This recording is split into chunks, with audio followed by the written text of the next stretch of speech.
Hello Hastings, I'm Tom Wright, and welcome to Inside the Hastings City Council Chambers.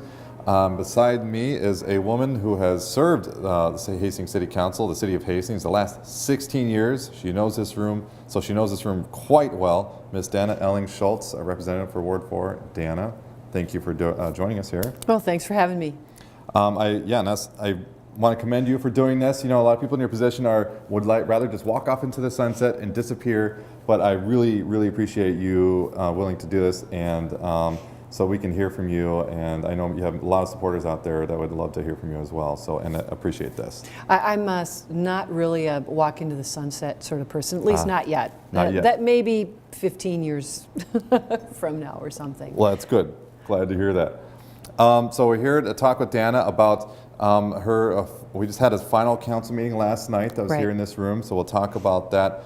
Talk about the surprising election results that didn't go in your favor, and we'll talk about that.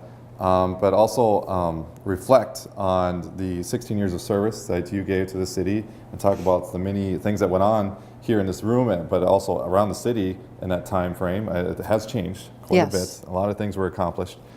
And also talk about the future. What's next? As you just heard, not walking off into the sunset. So excited to hear what's next for Danna here. So Danna, let's start with last night, the final meeting.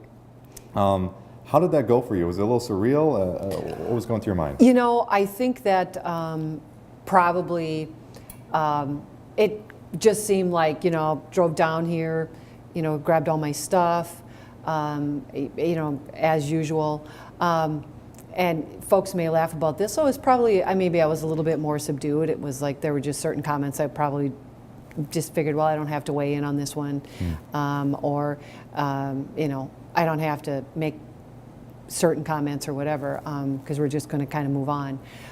It was a long meeting in the sense that we had the employee recognitions, the commission recognitions, and all that sort of thing. So there was a lot of getting up, walking down here, having your picture taken, go back up, come back down, you know, shaking a lot of hands, saying thank you. And I think some of the hard part was realizing that there are a lot of great people that have done a lot of service to the Hastings community on commissions or as employees, and I won't really see them anymore. I won't have the same kind of contact that I've had in this position. And that's a little bit hard to take because they're all really great people. I mean, the staff at the city has just always been phenomenal, and I was remiss in not saying thank you to them last night. Dave Osberg, Melanie, Julie. I mean, if I start talking about it, I'll miss somebody, but you know, it's just been a lot of great employees, but the police department, the fire department, and all the people that put in a lot of time on the commissions, you know, park board, you know, charter and public safety and all that. I mean, those are jobs where you are working pretty diligently on a lot of issues, and you don't get a lot of thanks. You don't get paid, so it's all volunteer time, and you make a big impact on what happens here, because you will do the research and make the recommendations and come up with ideas, and then, you know, the city council and the staff sort of carry all that out. So that, you know, that to me was a little bit, that was a little sad.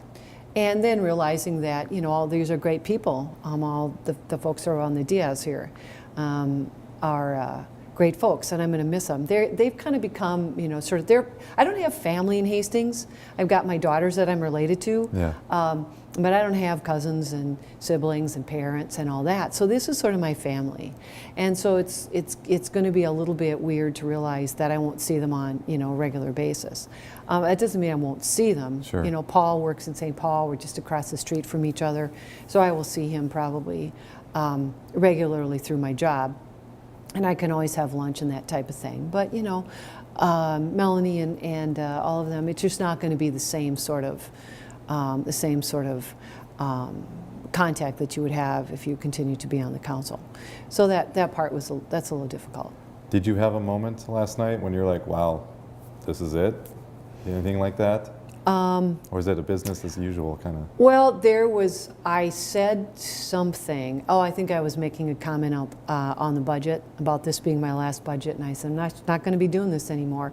And I looked out, and my husband was sitting out there, and the look on his face, I was like, okay, it's over. I'm done here. This is really the end of my tenure on the Hastings City Council, because he was looking a little bit downcast. You know, I mean, this has been a family affair for me, and I think I will tell you this right now. Yeah.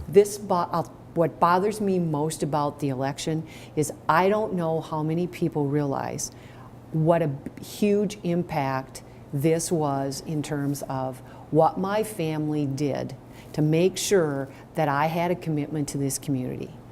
My daughters were 10 and 6 when I got elected.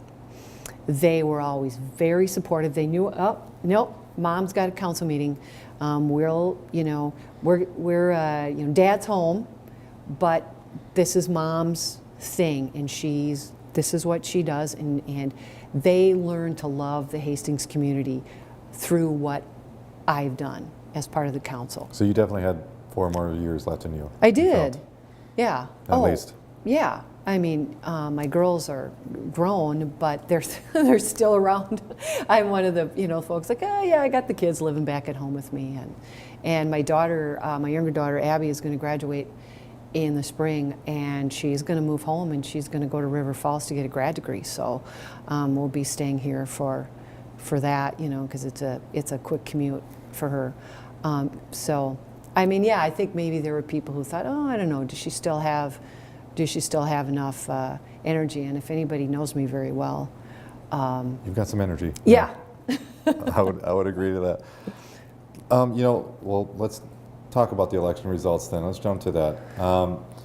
Tell us the story of you getting the news and your reaction to the results. Well, I'll tell you what happened. Because Dakota County had as many snafus as it did, there were no results. Late in the night. I will tell you this. I mean, and I'm just going to say it. I was hoping Hillary Clinton was going to win the election. And as the night wore on, and it wasn't that late, it was quite apparent that wasn't going to happen. So that was a little bit of a bummer. And I also work for the Senate DFO caucus. And as the night wore on, I realized we were losing the majority, which changes my job. So I had the national situation, and then my job situation, and I realized that A, that was going to change, and B, I could potentially not have a position depending upon how the chips are going to fall, and as the changes were made with Republicans in charge. And so, that was going on, and I was sitting in my house, and I had my iPad, and I just kept refreshing and refreshing, and finally it was getting to be 1:30 in the morning. I'm like, I need to go to bed. So I did, and I kept getting a couple text messages from folks at work, and then finally it was probably about 10 to 3 or 3 o'clock, and I'm like, Dakota County's got to have something. And I flipped open my iPad, and I went down, and I looked, and it was like, oh, that didn't turn out the way I thought. But it's probably par for the course considering how the evening was going. And I sat up and I said to my husband, hey, I lost. And he said, what? And I said, yeah, I lost. And then I called the mayor. And he had known it, but he didn't. He had just seen it shortly before I had, but he said, I didn't want to call you. So, and then we chatted about a couple things. Sure. So, why do you think the results were the way they were?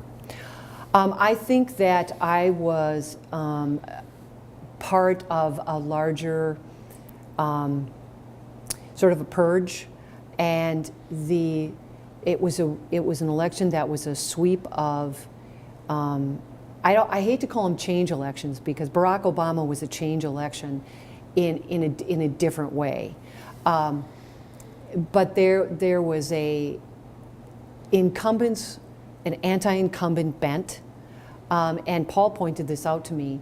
If you looked at the Ward 4 ballot on the front, where we all were, and the back side, the flip side was the judges, I was the only incumbent. Every single other ballot candidate was someone different.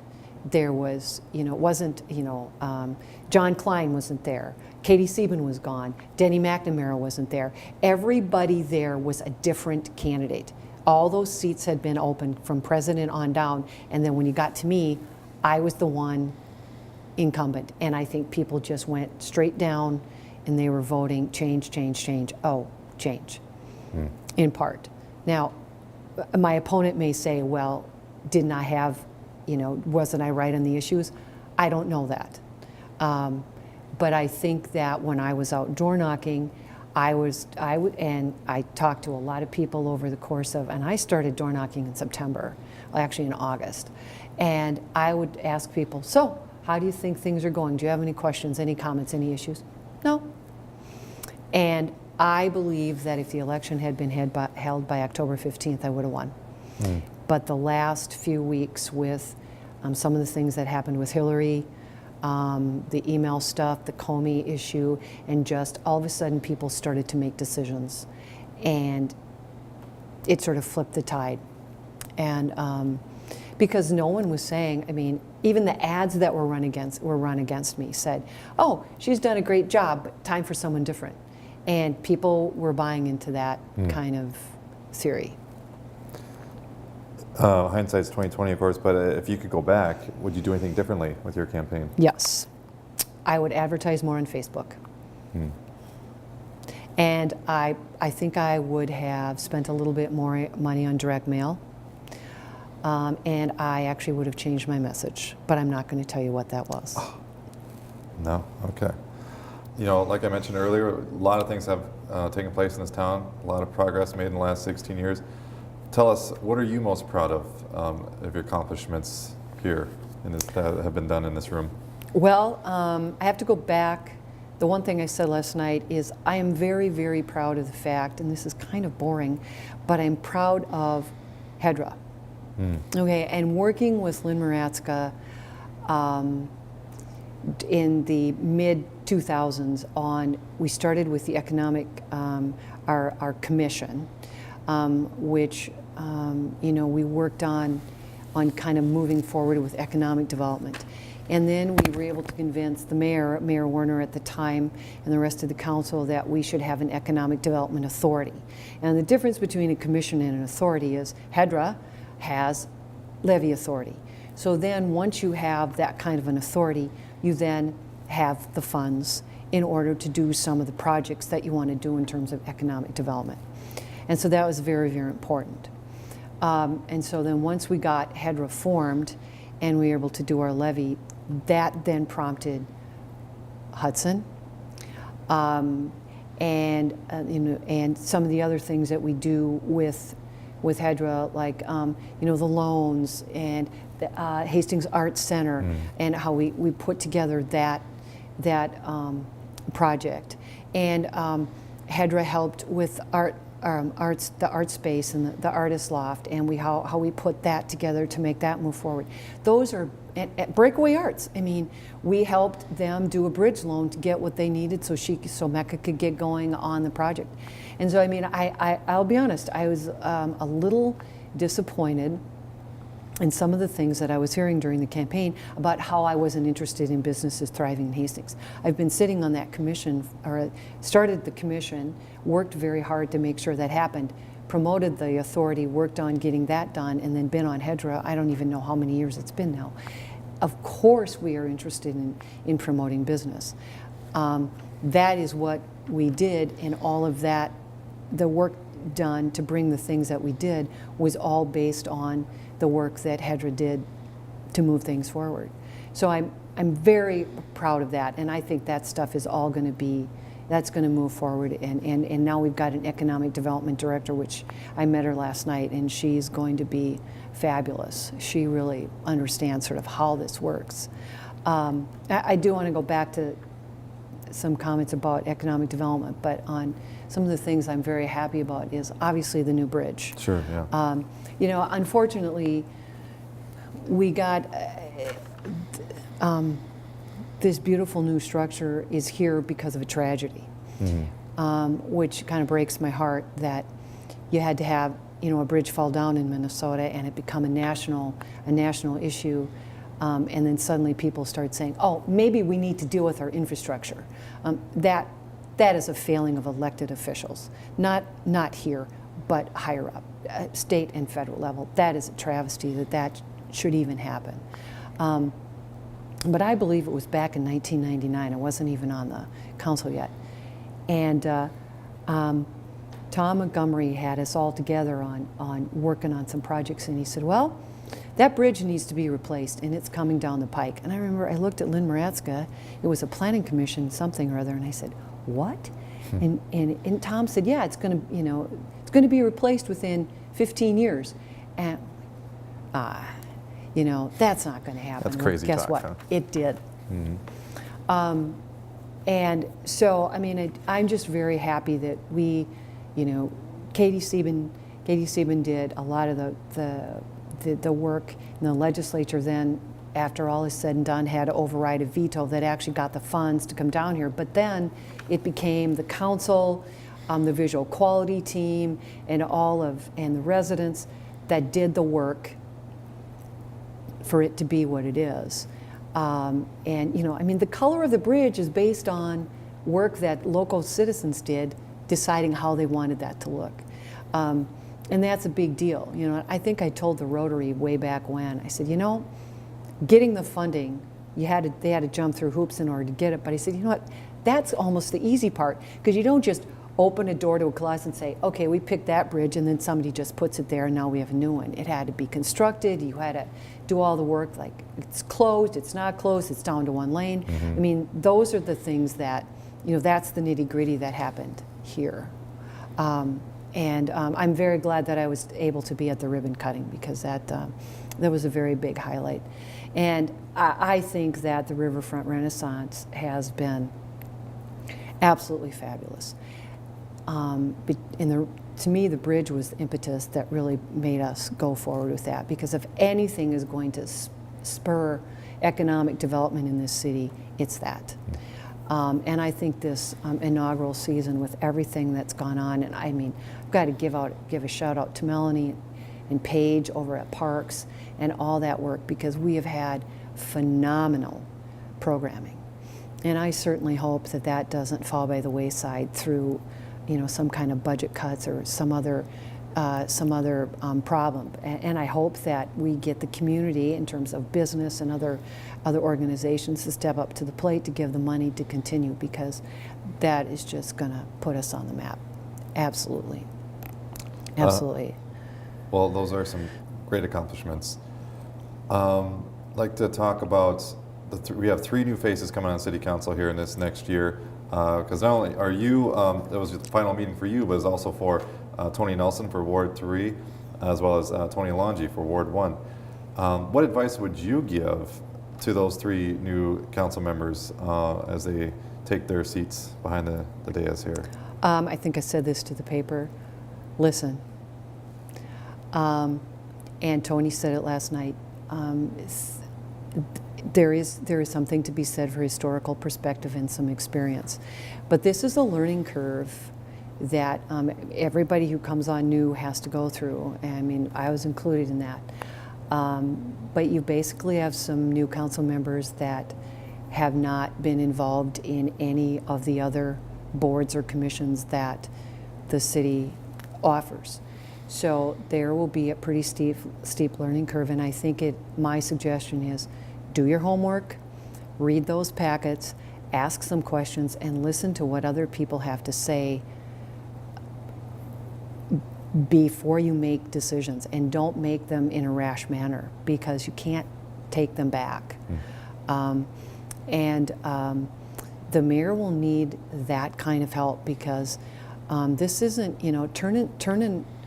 this isn't like turning around a Prism or a Hyundai. Moving this forward, and it's like driving the Titanic. You can't just turn it around and expect that something is going to change overnight. It's really a lot of work, and it will it will take time, and it's going to take time from your family, and it's going to take time from your job, and it's going to take time from your vacation. But you've got to do the work, because otherwise, why are you here? Then you might as well just resign and let something else happen. You talk about all the time commitment it takes to be here. Well, that on the plus side for you, that means you have a lot of free time. You got your Monday nights free and so forth. And I know you have other things in life going on. And I'm sure many are curious at home here. What are your plans now? What lies ahead for Danna Elling Schultz? I've never had time to be involved in AAUW, because they were like the fourth Monday of the month, and I was just like, I need to have that, kind of those off Mondays, and need some time at home. But that's kind of one of my other plans. I would like to play some tennis in the winter, which would mean finding a place to do that. There's a tennis center up at Fort Snelling that runs programming in the winter, and I'm hoping that maybe on my off Monday nights I can go up there with my husband and we can hit tennis balls and maybe take a few more lessons. That's kind of my plan. A little more skiing, and I'm not sure what else might be out there. You never say never in this game. So. Would you say that to perhaps running for public office again down the road? Maybe, but we'll have to see what that. I'm not sure exactly what that means. Campaigning is hard work, and you never know what is going to be on the other side of the door when someone opens. So we'll have to see what happens coming down the pike. But I've got to take some time to reflect and rest and relax and get fully immersed in some of the changes I'm going to have at my job, and spend some time with the family and all that. So we'll have to see. Yes, and speaking of your job, so you had mentioned that it was kind of up in the air. Yeah. Almost like a double whammy there. Election night. It sounds like it's okay now, though. Yeah. Okay, no, great. I will continue in my position with the Minnesota Senate. It'll just be a sort of a different focus than it was before. But still working on a lot of legislation. And I don't know if a lot of people do this, but I mean, my day job, I probably have had more impact on this community than people realize, because I work on E12 education issues on both policy and finance, and I've done work with school board members, with Tim Collins, with teachers on a lot of different issues, like through Katie Sieben. I'm sure that'll happen probably through Dan Schoen now, on issues that have affected the school district and the schools. I mean, there's a tempered glass or laminated glass issue that Katie Sieben, after the shooting that happened in Hastings, and Katie Sieben introduced that bill, and Mark Zuzik came up and testified and talked about the whole issue at the middle school with the gun, and we worked with Katie and we got it passed.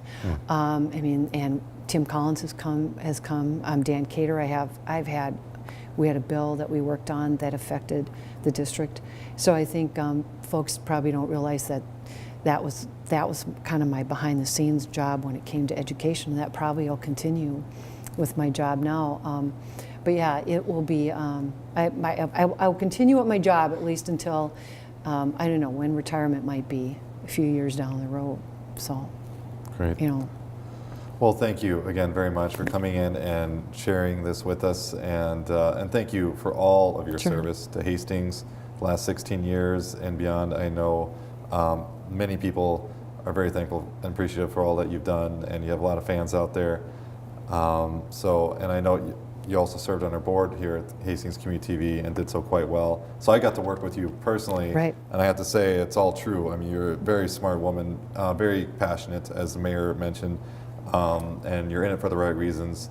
I think they were right when Joe Balsanic, I believe, said that was some huge shoes to fill, for the three of you that are leaving, and particularly for you too, definitely.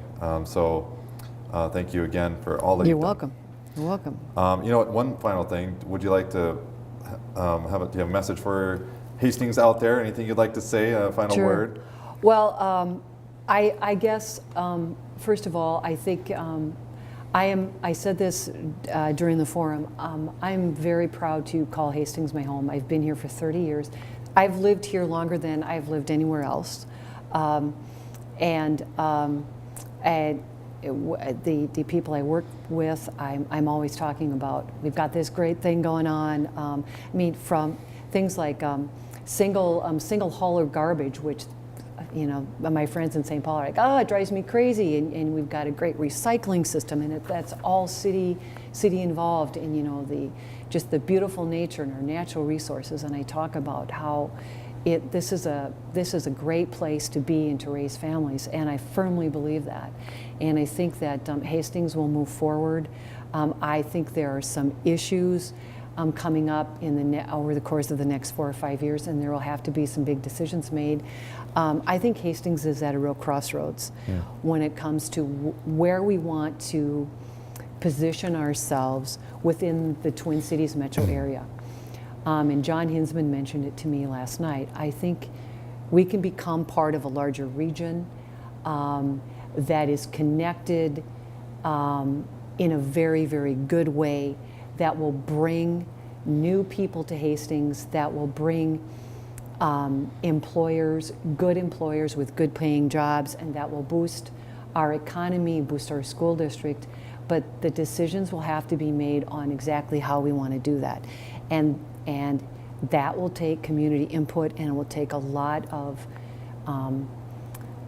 smart, good work by a lot of people, and a lot of heavy lifting by our city council and our city staff. And I think that that's going to be very important as we get through this second decade of the 21st century and moving to the third. I think it'll be very important, and it will really guide where this city will be as we move in through the 30s and 40s. I guess we can say that now. But I also want to say that serving on the Hastings City Council and serving Ward 4 has been one of the greatest opportunities of my life. And I really appreciate everyone who has always supported me, voted for me, disagreed with me, called me, talked to me, and been a supporter, worked with me, and been a friend. It has been an enormous amount of fun. It's been a lot of work, but it's also been a great deal of fun. And you know what? I'm not going anywhere. And if you ever have an idea, or you want to talk to me, I'll always chat. You can always guarantee it. And I still probably have Melanie's phone number, and I have Paul's number, and I'll talk to him. And